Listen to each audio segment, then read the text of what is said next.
सर्व हिंदूंसाठी, सर्व भारतासाठी, भारतातल्या 140 कोटी जनतेसाठी आजचा दिवस अतिशय आनंदाचा आहे।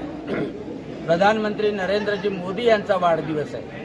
विकसित भारत निर्माण करणाऱ्या नेत्याचा वाढदिवस आहे आणि आज अमरावती येथे शिवप्रतिष्ठान, हिंदुस्थान आणि सर्व हिंदुत्ववादी संघटनाच्या वतीनं मोठ्या प्रमाणात, भव्य प्रमाणात 75 दिव्यांनी अंबा मातेला ओवाळलं, अंबा मातेचे आशीर्वाद घेतले, एकविरा मातेचे आशीर्वाद घेतले आणि या दीपस्तंभावर संध्याकाळपर्यंत 7500 दिवे सर्व लोक लावणार आहेत। या दिव्यांनी हा दीपस्तंभ उजळून जाणार आहे आणि प्रधानमंत्री नरेंद्रजी मोदी यांना चांगलं स्वास्थ्य, शक्ती आणि ते तर खरं जर पाहिलं तर स्वास्थ्य आणि शक्ती त्यांच्याजवळ आहे, कारण ते आध्यात्मिक चेतना आहे।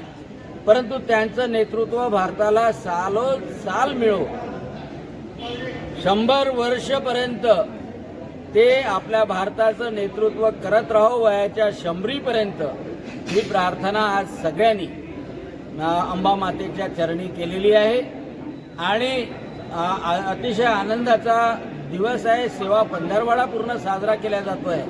त्यानंतर भारतीय जनता पक्षातर्फे रक्तदान शिबिर आहे, स्वच्छता मोहीम आहे, वृक्षारोपण आहे आणि सगळीकडे कुठेही प्रत्येक माणसापर्यंत हा आनंद पोहोचला पाहिजे, हा आमचा प्रयत्न आहे।